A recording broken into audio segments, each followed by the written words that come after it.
everyone was interested in having ever increasing and better relations with India, which we could then use to extract good terms, concessions. Everyone wanted to be on good terms with India. All the Western countries were very keen on supporting India's G20 agenda. India has relied on the idea of positional power, that we are a swing state and all great powers want us on their side. And that is our power and leverage. It's like if your old investments are decreasing, we need to make new investments. And hence we need a new story. My only fear is that India should not alienate this new political force in Nepal that has just emerged.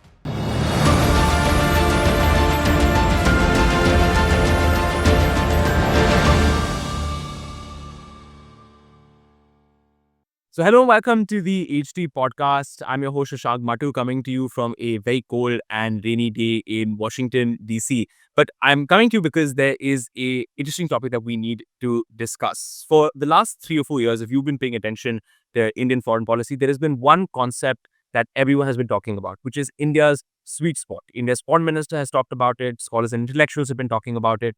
It's the idea that everyone essentially wants to be friends with India. Everyone wants a piece of India geopolitically. But in a controversial and extremely well argued new piece, Sidhath Raimedhi of the CSDR argues that in fact India has lost that geopolitical sweet spot, and the world moving forward is going to be a lot more challenging, a lot more difficult for India to navigate. Sidhath is also an old friend, so welcome back, Sidhath. Can we start talking about what you basically wrote in this article? You say that India had a geopolitical sweet spot for the last 2 decades that ensured that the world around it was much more friendly to India's interests, and we've now lost it. What's going on here? Right. That is exactly right.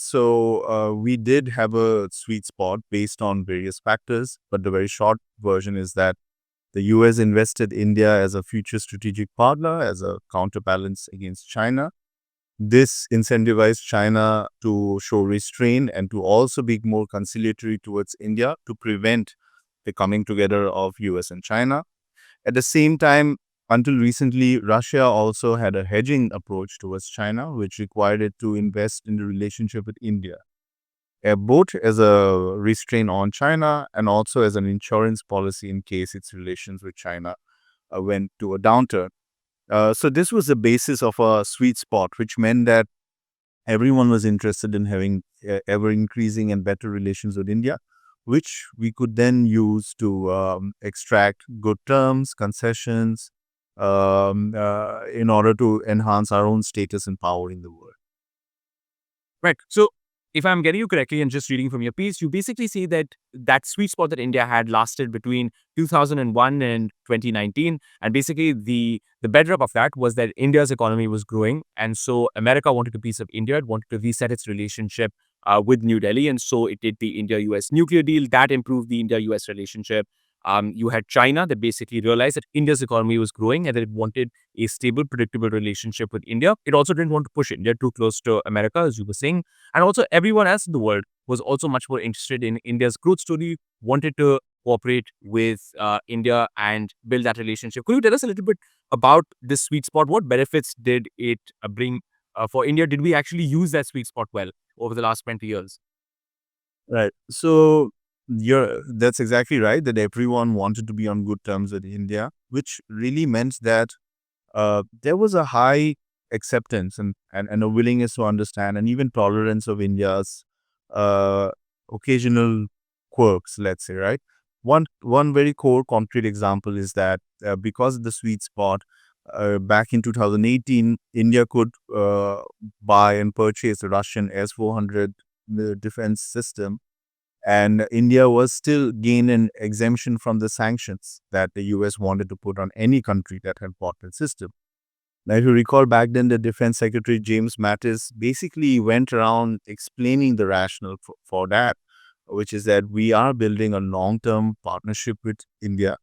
So please overlook, he was speaking mostly to Congress and the Senate, please overlook this seemingly odd decision of not buying a US system and going for a Russian system. This is still, the importance of this still pains in comparison to the long-term dividends that we are trying to achieve vis-a-vis India. This is one example, and so is our G20 diplomacy in many ways, right? All the Western countries were very keen on supporting India's G20 agenda because it wanted to curry favor with India. It wanted India to recognize and acknowledge such a contribution. And hence, that is another example. Furthermore, what the most common example is that we are members of both the Quad, which is seen as a containment strategy vis-a-vis China. At the same time, we are members of the SCO and BRICS, which is seen as a strategy to discipline or the US unipolarity or US unilateralism, right? So we are able to kind of hunt with the hound and run with the hare, in so to speak, right? So we are able to use Russia and China to ask US to reform some of its international institutional approaches, and at the same time we have common interests with the US that we then leverage vis-a-vis China. So these are some examples of how we benefited greatly from the sweet spot. Right. And you're saying now that that sweet spot has vanished. That era of, good times has gone, and we're in a much more competitive world. So, what exactly changed? I know from your piece that you've talked about the 2020 Galwan clashes that took place between India and China on the border, killed several Indian soldiers. That was a big turning point. And then the Russia-Ukraine war was also a big turning point in India's relationship with the Western powers, which had been courting it sort of endlessly for the last 2 decades. What exactly happened? How did we lose that sweet spot? Yeah, that's right. So I think Galwan was key, and more so in retrospect, it was not evident then for two main reasons. One is that it highlighted the limitations of the India-US strategic and security partnership, because despite a lot of fanfare and publicity and positive ties, it became evident that the US was incapable of mitigating or solving India's problem vis-a-vis China at the Himalayas, right? So it kind of did weaken some of the rationale of closer India-US strategic ties. The second thing that Galwan did is that it drew India's focus towards the Himalayas, the LAC, and it led to a shift in focus from balancing China and wider Asia through the Indo-Pacific or Quad towards escalation management and control in cooperation with China, right? So it was very necessary for India to have a stable, predictable, manageable relation with China so that the continuing Galwan impasse or standoff did not deteriorate into further conflict. And if anything, we wanted China to cooperate with us in resolving the Galwan standoff, which meant that that you needed to have more stable, less confrontational policies vis-a-vis China. So that, I would say, weakened, unknown to us again, some of the reasoning or the basis of the sweet spot.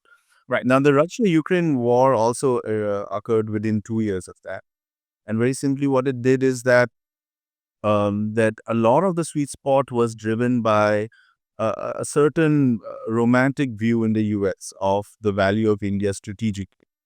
There was this idea that India-US relations are so increasingly positive that it is now time for India to help the US diplomatically vis-a-vis Russia. But given how India was very keen on maintaining ties with Russia, understandable reasons, it led to a new realism in Washington and US more broadly, the policy establishment, that maybe the bets that was made on India in the early 2000s, that if we develop ties, we'll get certain strategic dividends, then that was a little bit perhaps naive. And so that also weakens the sweet spot to a certain degree. These are the two ways in which both Galwan and the Russia-Ukraine war both worked from different ends to corrode some of the sweet spot. Right. And it's very interesting that you mentioned, Galwan to begin with, right? Because I remember Galwan happening, and the immediate sort of reaction was a great deal of popular anger against China. And I felt that also one of the key reactions that you saw across the Indian government, the military establishment, the foreign policy establishment, was this view setting in India that China is a strategic rival, a strategic competitor. I felt up until that point, there were still people who were willing to argue that this is a relationship that can be cooperative, this is a partnership that can deliver dividends. And after that, you sort of saw those China optimists sort of die out. And would you also say that Galwan was also one of those turning points that solidified the fact that, after 2 decades of reasonable peace, stability, and cooperation, the India-China relationship is back to one of competition, of rivalry, of China backing Pakistan, as we saw in Operation Sindoor, and that is going to be a much more difficult security reality for India on its northern border. Would you agree with that? Yes, so that is the case. So even I was a consultant at the MEA when Galwan happened. So now, yeah. So there was I would say even I kind of thought that was quite possible. Remember, there was this article called "India will not be bandwagoning anymore." That now the balancing is real. I think the idea behind that was that China had finally shown its true face, right, at Galwan. And this was all that was needed for India to take the final jump into deciding that this is a strategic adversary and threat. And the informal meetings at Wuhan and near Chennai was kind of betrayed by China, and that too in the middle of a pandemic. So obviously the anger was very understandable and very high. But what I think everyone kind of missed is that Chinese threat became very evident, and hence the expectation that India's hard policy is also going to be evident. But Chinese power also sprinted far ahead than we had thought. And this is not just India, even the US is now adjusting to this realization that the policy infrastructure that it has had, be it external alliances, defense, economics, to be able to manage the rise of China was insufficient, has been insufficient. The US is realizing it now. India also, in a way, over the last few years. So states balance against power not just because they have done something bad. The question of power asymmetry is also key. So just when China has shown its aggressive intent, it has also been able to establish that it is no easy matter to adopt, let's say, a quid pro quo approach towards China. And hence, we did not go into Chinese territory the way, let's say, the Indian Army is trained conceptually, for instance, in 1965, right, vis-a-vis Pakistan. That would have been too risky. And hence, initially, there was a lot of anger and purpose. But I think over time, prudence, pragmatism started chipping away and that. And it was a recognition of power asymmetry to a degree as well. And hence, the effect of Galwan, I would say, is still continuing and it's still going on. And it will perhaps into the imminent future as well. Right. Let's talk about that question of the West as well. The second factor that you cited, which is the Russia-Ukraine war. And again, we were there. We remember a lot of the debates that were taking place about, India not condemning Russia. And it really did at one point in time, when you speak to diplomats, they tell you that, look, those conversations with Europe and America were very tense, very confrontational at particular points of time. And it took a lot of time to get Western countries to sort of accept that India's policy was what it was going to be and that India was not going to give up its relationship with Russia. But you're saying that actually that has led Western countries to essentially reassess how useful India is going to be as a strategic partner going forward. And they'll have to say that, look, we have to accept that there are limits to what this partnership is going to look like. And that means that we also have to subsequently invest less in India that we've been doing over the last 2 years, two decades. Would you agree with that assessment as well? This last part, invest less in India, yeah, overall, yeah, I would agree with that. So again, I agree with all of the reasons that the government gave, and you and I also did go around defending that position when we were in our visiting program near. So but the problem is this, in the sense that the more if you clarify it too much, in a sense uh, that I have no choice due to both ideology, let's say strategic autonomy and identity, as well as some legacy issues, dependence on the Russian military and all that. You're also signaling to the other side that do not woo me beyond the point. It will not work, right? That is the whole idea of bargaining and negotiating. You people play with each other's hopes for a long period. But because the attack on India diplomatically was so strong, our defense was also equally strong. And it is just unfortunate that in that conversation, there was a byproduct, which in retrospect is more clear. The byproduct is the US mainly revisiting older assumptions about the fundamental nature of India-US and the fundamental expectations that they can have from each other. And Ashley Tellis's essays are, I would say, the best intellectual representation of that calibration of expectation from India. Right, and that essay basically arguing that, I mean, the headline again, which he says wasn't his, was that America has made a bad bet on India. That if you expect India to align with you to the level that they're an ally without really calling themselves an ally, you are in for disappointment, and we have to take a much more realistic, perhaps even more transactional view of the India-U.S. relationship. So you're making that argument that essentially we're in a position now where the Chinese see India as a competitor. They've shown that in Operation Sindoor when they provided military and intelligence support to Pakistan. And our relationship with Western countries has been strained somewhat because of Ukraine and the fundamental realization that India has its independent foreign policy. It does not align with the West beyond a particular point. So where does that leave us exactly right now? Um, does it leave India in a reality where it is in a much more difficult position foreign policy wise? What does that mean moving forward? What does it mean really when you say that India has lost its sweet spot? What can we not do now that we were doing before? Right. So one takeaway is this, that over the last few decades, to wait in various degrees, India has relied on the idea of positional power, that we are a swing state and all great powers want us on their side, and that is our power and leverage. But now we need to move into a new understanding of power, which is that positional power gains will have only diminishing returns, and hence now power will have to be understood in a more traditional sense, that this is about economic power, economic leverages, military power, which means economic reforms, defense reforms, right? Old school traditional basis CNP of power. So that is the first takeaway, in a sense that we have to return to a home-based strategy, in this sense that we can regain the sweet spot if we show a lot of domestic growth and potential again. We did not touch upon it earlier, but there has been growing skepticism of India's manufacturing record of the last few years, economic growth rates, and all of that. So demonstrating a lot of that at home will be a significant way to reboost our geopolitical sweet spot. The second, and I think the government is understanding some of this. So there is increasing talk of domestic reforms. The Prime Minister Modi has spoken of it. We've seen how quickly GST got simplified and rationalized. And I will expect that there will be more addressal of those issues in the coming years. Right. I think this is very interesting that what you mentioned about the economy as well, because I think once you wrote the piece, I called you up and I said that, look, this is very, very interesting. And I think that it's I think a point that bears repeating as well, which is that a lot of the logic for countries wanting to align with India was, and you hear this a lot in DC, that India is the next China. India is where the growth is at.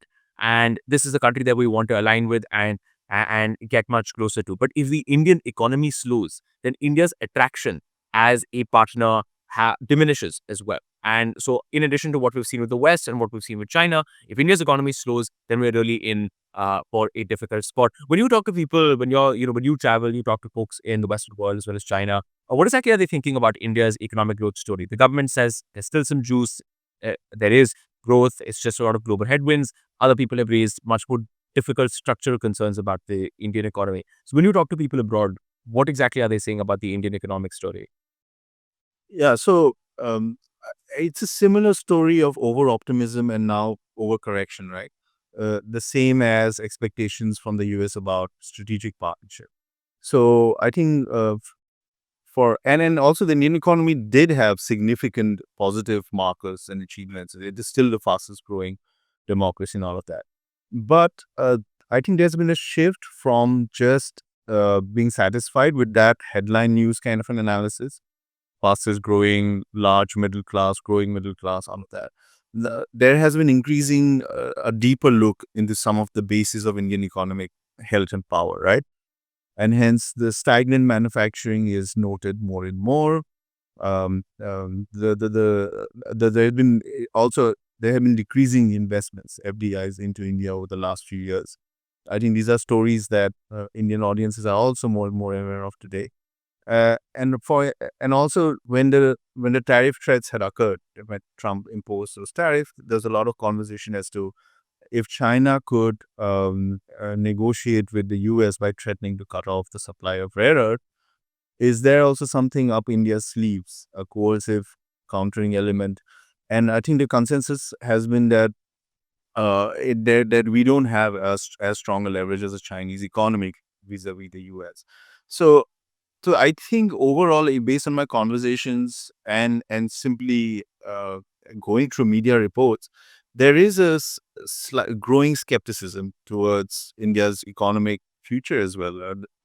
There's more and more conversation on unemployment and stagnation in job growth and salary growth and all of that. So and hence that has fed into the idea that India could emerge as a manufacturing alternative to China, as well as attractive middle class, a growing middle class with higher and higher purchasing power. And in my view, if India manages these two over the coming few years, that you start developing supply chains domestically, manufacturing, and you start increasing the purchasing power of the Indian middle class, both through expansion as well as higher purchases of quality goods. I mean, that will really go a long way in bringing back India's quote unquote mojo in the global world space. Right. So we'll talk about recovering India's mojo in a little bit, but I just want to ask you two questions. The first one is on what we've seen over the last couple of weeks with Donald Trump and really the nosedive that the India-U.S. relationship is taking. Now, as of this recording, things seem to be getting slightly better. Very limited understanding seems to be reached between India and the U.S. We've seen both countries making positive statements.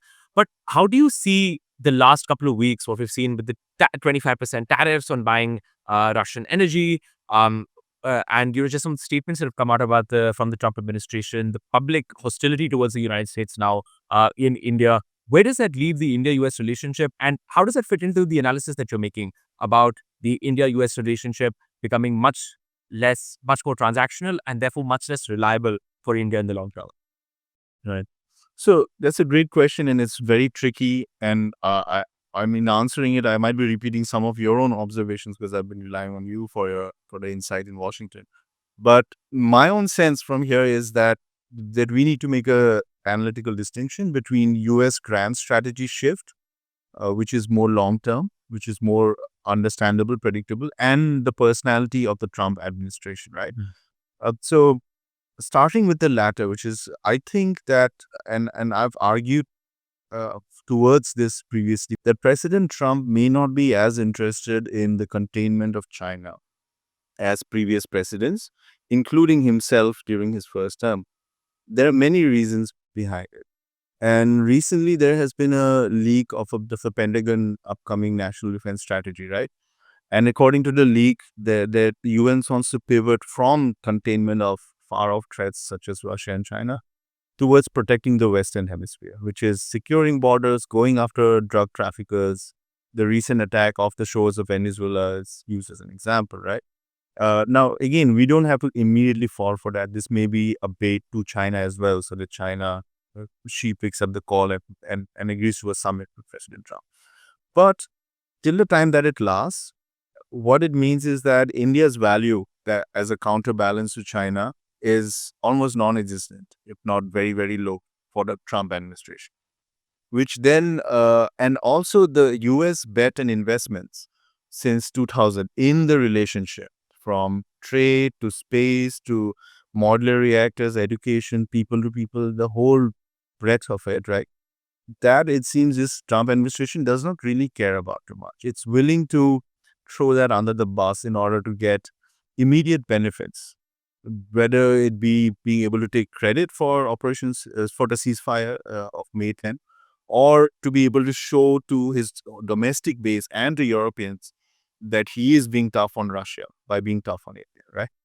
And hence, we are in a very bad position vis-a-vis the US because of the fundamental interests and worldview of the administration.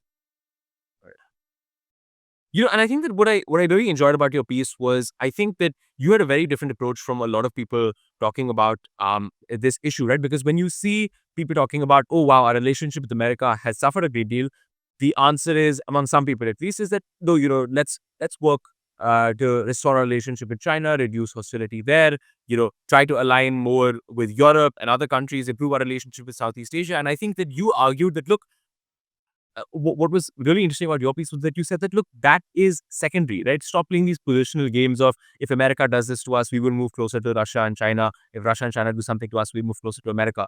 The answer really is, you need to grow economically. You need to fix your defense forces. You need to modernize more quickly, because if you don't get that equation right, what you do with Russia, China, and America is just going to be much less important. Your view on that? Yeah, absolutely. So one reason also that reinforces that is in my conversations with Western interlocutors, one very alarming idea that has come about is that they think a lot of Americans now think that India's future intent is uncertain, or it could be inimical towards the West, which I entirely disagree with. This is, and again, I think actually, And is it because we go to things like BRICS or like the Shanghai Cooperation Organization? Was that what triggered that? I think it's triggered by a comparison. There is this narrative of India moving towards authoritarianism. There's some of the controversies related to extrajudicial measures in foreign countries, and hence there is this almost there's this urge to compare India as the next China, not economically but politically, and in terms of anti-Western orientation, right? Whereas I always disputed that. I do not think that India will ever take an anti-Western position, and our foreign minister Jaishankar has been trying to emphasize the point. Non-Western does not mean anti-Western, right? Um, but the positional games sometimes reinforces that even further. The fact that India projects that we can swap friends and partners that easily for a week, even, let's say, or a month, it only amplifies the concern of those who are now, because they're jaded, but because of the China investment, that we build this Frankenstein's monster in China due to naivety and mistakes since the 1980s. Are we doing the same with India? Now, you can't go back in time and fix the China mistake, but what you can do is not make the supposed hypothetical mistake that you're making now. So that is one of the reasons. The other thing is that, yes, the administration, also Trump administration, different officials have been calling it performative, right? Peter Navarro has been belittling that we are not buying this and all. So that is in a way what I anticipated as well in the piece, that you can that this will not lead to the dividends that you're imagining, and hence India will have to go back to dealing with each great power on terms, on their own bilateral terms, more and more.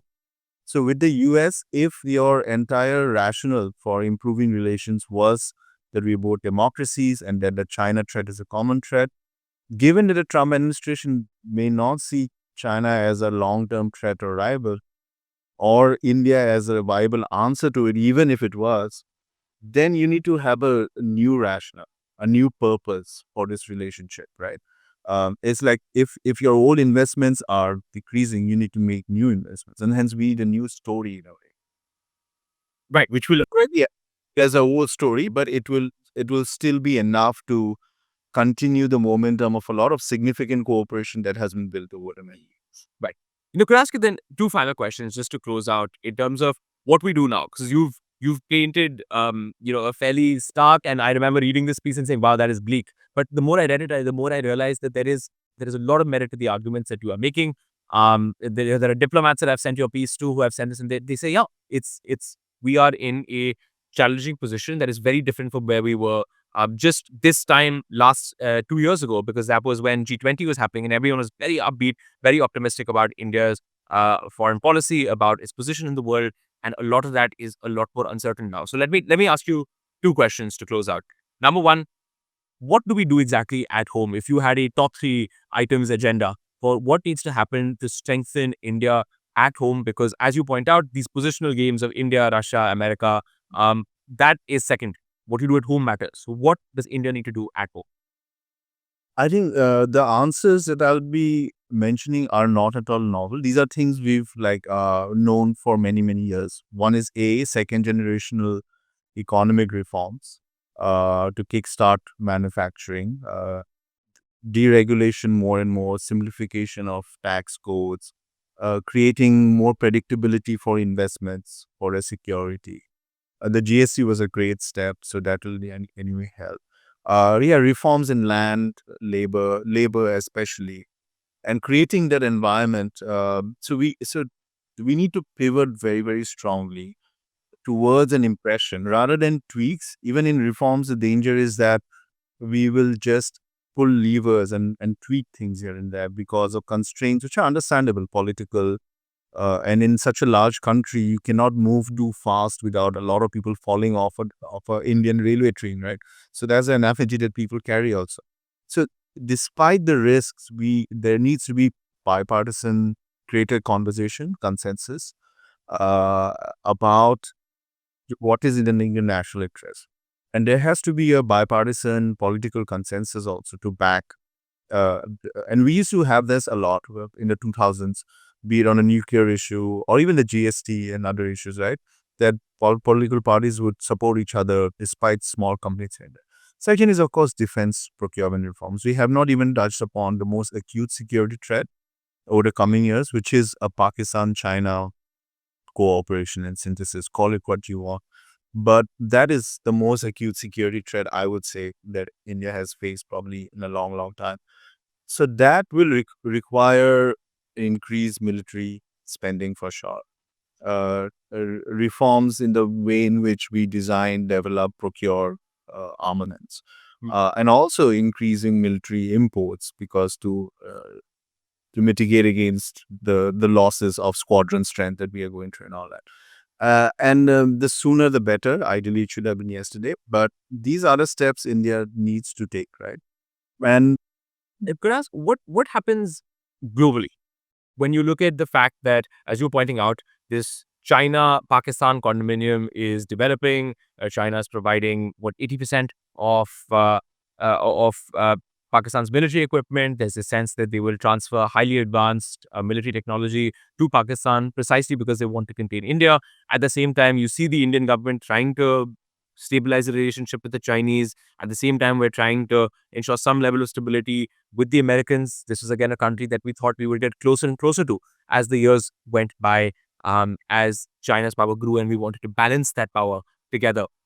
If I could ask you for a potted history version, a 90-second version of how we deal with these challenges and our relationships with China and America and Pakistan. right. So with US, I think the goal is to reverse some of the damage. And if not, go back to the period of exuberance where we could easily talk about a golden partnership, but at least go back to having positive ties. So, and the US has always been very important vis-a-vis Pakistan. Uh, for instance, in 1962, the US played a strong role in restraining Pakistan from opening a second front. And if there is a crisis, maybe US will have to play or could play a role in facilitating communication, not a ceasefire. The given dispute, the present dispute problematizes that a lot, right? So that is a bad sign already. So repairing ties with US is very crucial. Now, with Pakistan and China, I don't I wouldn't know about of a short term approach, but a more longer term approach is that I would call upon a more flexible form of diplomacy. So having positive talks and attempts at creating at least a perception of positive momentum in India-China relations does have its own role. I think a lot of the fate is that by attempting to achieve a better political understanding at the highest level between India and China, that itself could help us address this combination of China and Pakistan. So historically, countries wean away the smaller power from the larger. It's a wedge strategy. What India is doing is that we are persuading what we perceive as a more rational power, which is China, to limit its assistance to Pakistan. Uh, Thirdly, that over time there needs to be again some sort of a better dialogue and communication with Pakistan as well. Because if we are willing to undertake a transition, an economy transition, which we say we are, right? Then you need a more stable, predictable, immediate security environment, right? So it does not mean being friends with Pakistan or trusting Pakistan. No one in India is that naive anymore, anyway. But any form of increase in diplomacy just helps. in terms of limiting the incentive for cooperation, for limiting the incentive within Pakistan to try great misadventures in Kashmir or at the border. So diplomatically, India will have to adopt a more flexible approach vis-a-vis all powers, China, US, Russia, Pakistan. And domestically, of course, economic reforms and defense reforms. Right. Let me ask you one final question, and I know I'm going back on my agreement because I said I'll ask you only two, but let me ask you one final question, taking advantage of our friendship. Tell me a little bit about the neighborhood and what happens now, because we've seen what's happened in Nepal. This is, of course, we're recording the day after KP Sharma Oli had stepped down as prime minister. And it really does seem like the neighborhood is significantly unsettled at this time. We see Sri Lanka continue to go through an economic crisis that India at least helped somewhat in. We continue to see a very strained relationship with Bangladesh. We've seen, again, what we've seen in Nepal. We've seen Bhutan, which is coming under pressure from China for a boundary settlement. And of course, Pakistan is what it is. Myanmar, again, a country that is in the middle of a civil war. So again, in addition to all the problems that we have internationally, in the neighborhood, we have another very, very challenging set of circumstances. So again, sorry to put you on the spot again, but a potted answer, if you could, in terms of what do you think India's policy should be moving forward on the neighborhood as well, because we need to stabilize this part of the world as well for us. Right. I think in India and in Delhi, there's always been this urge to have a neighborhood policy, and I myself might have argued for it. But I actually do not think that is possible because each country is so complex and unique in their own right that there needs to be simply better or more attention to each country in Delhi, right? And the relationship with each country. So, re- there is. I don't think it's really possible to have a one broad sweep of a neighborhood policy, but there are certain instincts though still, and there are debates between those instincts. One instinct too is a sphere of influence and hence more assertive, emphasize hierarchy. The other one is conciliatory, pragmatic. I think what we've seen over the last few years is that India actually not doing a bad job in managing a gradual transition from the way of the 80s and 90s when India was actually pretty domineering in many ways. I'm not saying we're suddenly a liberal entity in South Asia, but now what for instance the key example is that we diversify our engagement in all these countries to the degree possible. Sri Lanka and Maldives are both the most stable partners of India today, not even Nepal, Bangladesh. And that is a product of our diplomatic flexibility, which is again what I was mentioning last time. We were able to engage with and build a stable, practical partnership with political parties who have been anti-India historically, right? I think that he has an immediate implication for Bangladesh as well. And when the ouster of Sheikh Hasina happened, I also argued within a week that India's best bet is actually greater talks and cooperation with the Bangladesh National Party, BNP, despite the bad record when they were last in power from 2001 to 2006. Now, just coming back to Nepal, my only fear is that India should not alienate this new political force in Nepal that has just emerged. It's barely 4 days old, perhaps.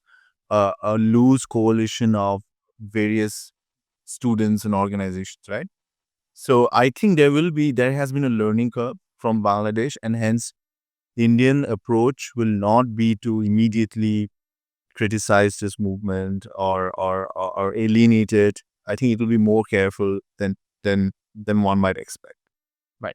Sidhath Raimedhi of CSDR sitting down with me here explaining the reality that India had a geopolitical sweet spot over the last 15 to 20 years, and it now seems to have lost it, but also talking about what India needs to do moving forward, that is strengthening it home, reforms both in the economy as well as the defense process, and also laying out how India approaches its relationships with China, Pakistan, the neighborhood, and of course, most importantly, right now, America. Sidharth, thank you so much for your time. Thank you so much for our viewers for joining us here on HT Podcast.